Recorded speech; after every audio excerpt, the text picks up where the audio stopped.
What you put out will come back to you in unexpected ways. Give only what you don't mind getting back to you. But I believe the great is still yet to come. I won't stop fighting, man, until I'm done. Good morning and welcome to the 32nd Breakfast Bowl. I am your host, Bob Cardia, and to my left, to your right, the, as always, dashing Richie Stills. Good morning, sir. Yes, good morning. We're on time today, by the way. We are on time. When it's Richie and I, it's a well-oiled machine it is around here. But anyway, as we always say, if you get something out of this podcast, when you're rich and famous, we get 10%. we get 10%. We have to retire. Yes, we do. You have to retire at some point. Yeah. That's, someone said to me the other day, like, oh, I'm retiring. Somebody who's roughly in my age demographic. I love the retirement concept. I said, I'm never going to do it. Well, I thought it was funny when we had our junior golf, and I said to the one kid, when you're rich and famous, we get 10%. And the dad looked at me and he was like, you stole Bob's joke. I looked back at him and I'm like, it's not a joke. Oh, yeah. And I always specify, like, if golf or performance psychology, but if you win the lottery, I'll take that 10%. That's fine. I'm really not very picky. Anyway, so today we're going to talk about peak performance. Dr. James Lohr, I'm reading his book right now about peak performance, and I think I mentioned last week, it's a book that my father had given me years ago, and Rich and I talk about reading. I'm happy. I read a lot. I think I read a lot. Like, if on a good year, I'll read 7 to 10 books on a good year. He was talking about his lovely girlfriend Amanda, who apparently reads a book a day. 365 books she reads. I'm still learning how to read. Yeah. We speak slowly to Richie, please. Anyway, peak performance. Our first quote of the day. An ounce performance is better than a pound of promises, which is Mae West, which she's an actress from a long time ago. Performance. Performance is absolutely different than walking through the motions, because a lot of people go out there and they say, I practice. No, they don't. They just they go through the motions. It's the different. We talk about Jojo the chimpanzee. Yeah, mm-hmm. We could teach Jojo to hit the golf ball, but you can't teach Jojo to be great. You have to. It's something that you have to put into it. It's a mindset for sure. And then that leads me to I'm doing 2 quotes early on today, folks. So I know you're hanging on the edge of your seats here. The second one is one of my favorite coaches of all time, Bill Parcells, which actually he coached the Cowboys for a bit too. He didn't have nearly the success he did with the Giants. Just see what he did. He mastered the Giants and then just kind of phoned it in for the Cowboys. But he said, you don't get any medals, or you don't get any medal for trying something. You only get medals for results, which that's the absolute truth. So today's podcast is about achieving results through peak performance. So as I mentioned earlier, that book by Dr. Lohr talks about performance. In his book, he says that energy, basically, they put together this whole matrix with energy and performance. And I loved it because it's something that you and I talk about a lot. It's energy in a positive manner, basically. Now, we have people that we work with all the time, don't we? Right? That they call themselves self-proclaimed realists, basically negative energy people. And the problem, I guess, I've always gathered out of negative energy is it works sometimes, right? Or like my 7th grade English teacher, Mr. Oldham, great guy. He used to say to us, even a stop clock is right twice a day. And then my buddy Mitchell Haskell, who another golf pro, actually he's out of golf now, but he said, well, what happens if it's digital? Digital clock. If it's not working, it's because we were a pain in the butt back when we were 7th graders. But I guess we still are. But anyway, so the person who has negative energy will succeed sometimes. Like generally, and we have guys, I guess, like a Zach, for example, mm-hmm. who can get that proper mix of anger. The problem with negative energy on the whole is you get too much of it, and it goes through this whole thing in the book of how if you have too much negative energy, your judgment starts to get clouded and you start to get tense, and it derails you. But there are times when you can win with negative energy. But anyway, I'm monopolizing the conversation. what are your thoughts on positive versus negative energy? Yeah, I mean, we all know players that can go out there and take a negative situation, their negative energy from it, and use it for, as you would say, the greater good. Zach being one of them. Zach can take a bad situation and turn it well, even when he's not happy about it. He can take that negative energy and really feed it towards greatness. Most people cannot do that. Nope. Most people cannot take that negative energy. It just takes them down, and we've seen many more of those players than we have the Zachs of the world. Where we see a player get negative. They get negative, they give up, it just drives you towards giving up opposed to driving you towards being something greater. And instead, if you take that positive energy, which is what I try and do, which is why I always say me and Zach are two completely different players. and people. But we love you both, which is great. That's we both do it well, but it's two different ways of doing it. And I think I do it more of the more popular way, I guess you can say, which is trying to get positive energy out there constantly. I wouldn't say the more popular, although it is more popular. It's the more, and if you read the studies, it's the more scientifically proven way to do it. Okay. Yes. Okay. But yeah, most players don't get anything good out of negative energy. Most don't. It's more of the story. And the ones who defend it, like the ones who say I'm a realist, because we're talking about a player who should remain nameless. It's funny because he said he was a realist. His negativity. He graduated, I guess, nearly 10 years ago now, and we had him at one of our special events, and he pulled me aside and he said, "Coach," he goes, "I want to apologize. Now, the guy graduated 10 years ago." He's like, "All the stuff you used to tell me about, the way to think and to be positive," and he's like, "Basically, I blew you off." He's like, "Now that I'm in my life," he goes, "You are so right," and like that, man, that's a great a great feeling, because when he left school, I was like the kid, but I didn't think I had that great of an impact on his life, and to know that I did was great. Now let's go back to Q, because Q basically there's a little drama to it, but just won his 7th club championship over Pennsauken, which is a record. A little drama to it. Yeah, he hasn't filled me in all the details yet, but I'll tell you about it later. So he's a classic guy, right? I mean, you go to the gym with Q, man. This kid's a strapping lad. We had him on the show, man. He's big, very talented, great athlete, and he had a wicked streak of negative energy in him. And that one day I pulled him off a golf course and took him to Applebee's in the middle of the round, right? That changed his perspective. And once he started focusing on being the best he could be, as opposed to externally what was going on and on on the golf course and in his head, he became a champion. I mean, he obviously won the Tournament of Champions and Conference Player of the Year, and he beat you by a couple, I know. That's so the Zachs of the world, so if you're sending us messages on our email and stuff saying, "Well, I focus better on negative energy," good for you. Okay. I'm just telling you, they study over thousands of athletes is positive. I mean, again, the feelings of being jazzed or psyched or pumped, that associated with high energy is typically the optimum for peak performers. And you could actually say to me at this point, if you listen to the program, and forgive my language, but no shit, right? If you're positive, it's if you can stay positive under difficult times, if you can start to love adversity, right? Then you're on your way to becoming a champion. That's the difference. Everybody knows it.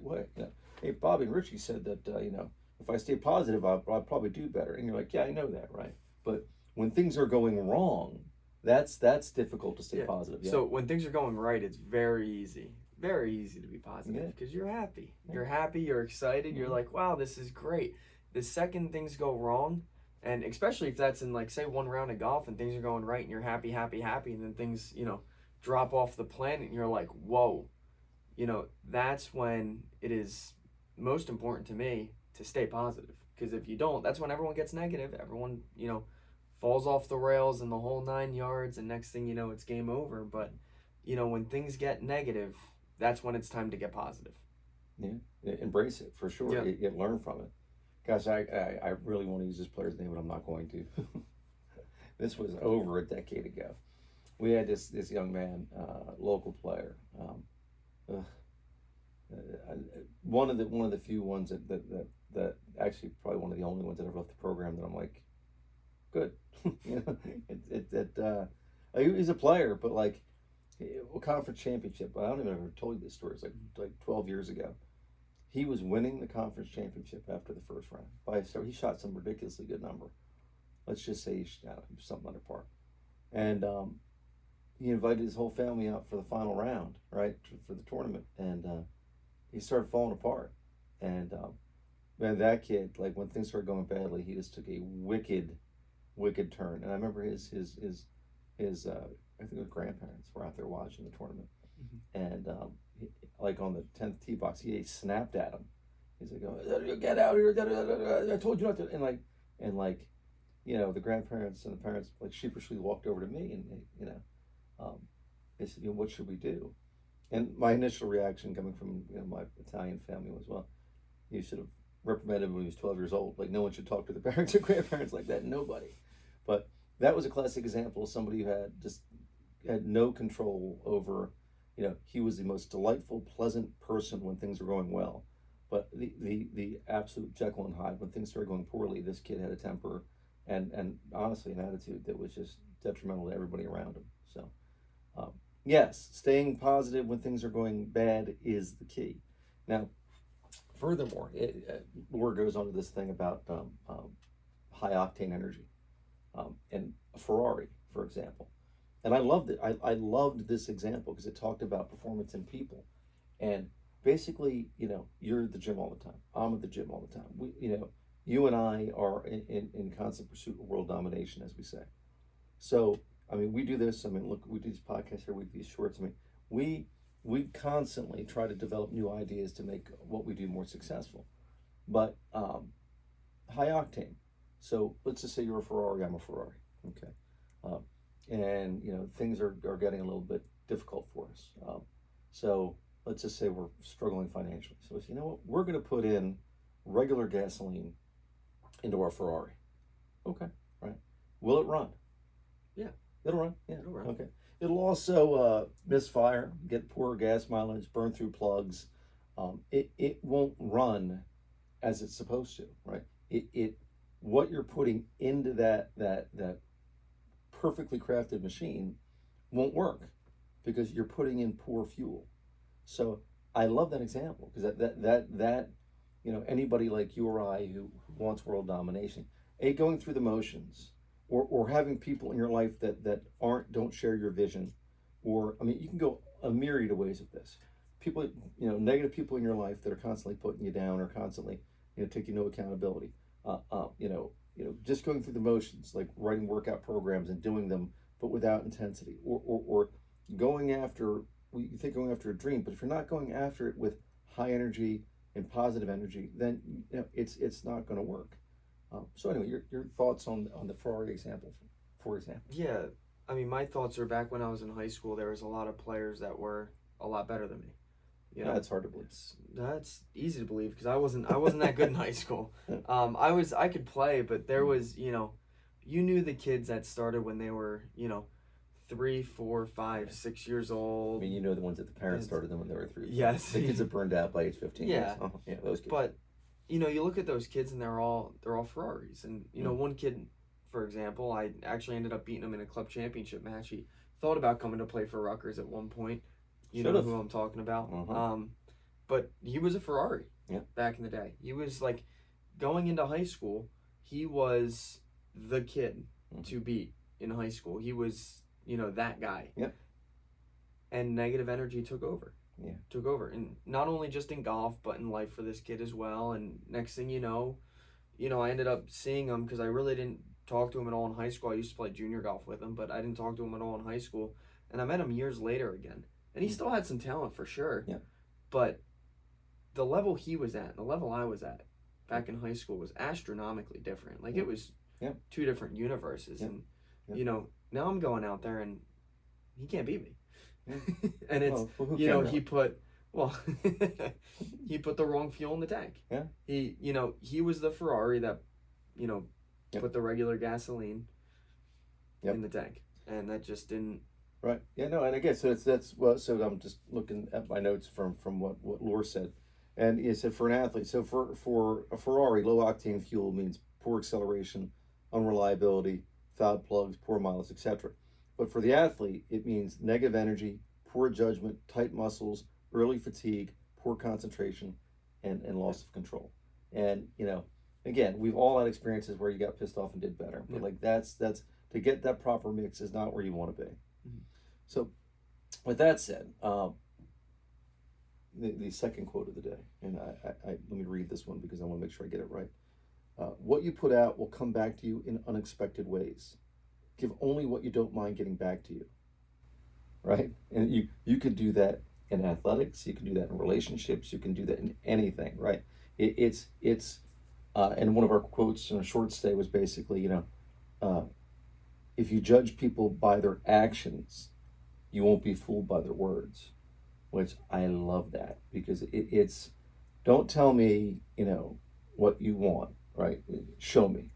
Yeah, it's I get that all the time from players that come into Rutgers. They're like, I want to be great. And I go, okay, so do I. I said, but show me something, right? What's the Show Me State, by the way? Is that Wyoming? What's the Show Me State? I can't remember. I didn't know there was a Show Me State. Yeah, it's on a license plate. I know we're the Garden State. I know, New Jersey is the Garden State. Except just not in Elmer. Yeah, well, you know why they made it the Garden State? Because the chemical processing state couldn't fit on the bottom of the license plate.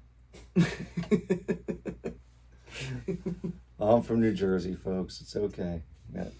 I'm an Italian from New Jersey, like I said with Nikki last week, that we dabble in concrete and small personal loans. But, oh, by the way, today is July 5th. This won't air till the 7th or 8th, but that's why I got my USA garb on there. So happy Independence Day to everybody else that's sitting out there watching the program. But, right, you be careful what you put out there because that's what you're going to get back. Yeah. It's we see it all the time. And in athletes and in life and relationships for sure. But with that said, the Breakfast Ball is now on episode 36. By the way, folks, we had a ridiculous number of subscribers last week, right? Something like, I think over ridiculous for us. If we can get 20, 30 subscribers a week, that's ideal because we feel like we're doing something that's worthwhile. And we do feel like this is it's therapeutic for both of us actually. To go out there and to share. I don't know if we ever shared with people how we got to this point with the podcast. I think we did at the beginning, the first couple episodes. But just if you're on this far, just let you know, our technical skills, we're learning as we go. Like our web designer's sitting right here, and everything that we do. I looked up how to do a podcast. Buy good microphones, so I go buy good microphones. It was, it's interesting how we got to where we got, but where I got to where I got with this was I used to coach this kid in Little League Baseball, and they used to do a magic trick a week on a podcast. So I recently saw him. He's graduated from college, and I'm like, hey, Robert. I'm like, what are you doing after you graduate college? He's like, I'm working on my podcast. And I'm like, oh. I'm like, how's that going? He said, well, I got over 1 million subscribers. He's making big 6-figure salary. He started when he's on my Little League Baseball team doing a magic trick a week. And I'm thinking to myself, okay, well, we've been to 8, 9 national championships, 52 all-conference players. I mean, I have multiple players that have played professional sports. I'm like, why don't we do this? Because I think we have something to share. And so that's how we ended up doing this. So that's why, the Dashing Richie Stoltz is always seeking, excellence. And this is why we do our podcast. So just a little background anyway. With all of that said, if you like what we're doing, like and subscribe. Like and subscribe for sure.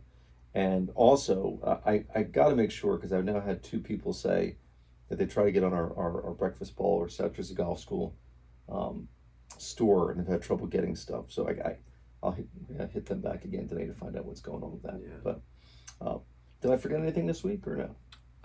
Not that I am aware of. No. Well, with that said, we hope you had a happy and safe Independence Day. We didn't talk about the debate. We'll talk about that next time, or maybe never, but... I don't know. A little frightening. I think if you go on YouTube, you'll find enough about it. Yeah, right. Somebody actually talked about that? That's crazy. Anyway, thank you, folks. We really appreciate you viewing our program, and I will look forward to seeing you guys next week. If you need anything, who won? Do you remember who won the? We forgot that. No, I forgot. If I forget you the name. if you put subscribe, I'm sorry. If you put I love the breakfast ball. I know it's at the end of the program. If you put I love the breakfast ball, we do a drawing each week for a Starbucks gift card. Forgot that. Sorry. But if you're watching this late, please write I love the breakfast ball. Have a great day. We'll see you next week. Out.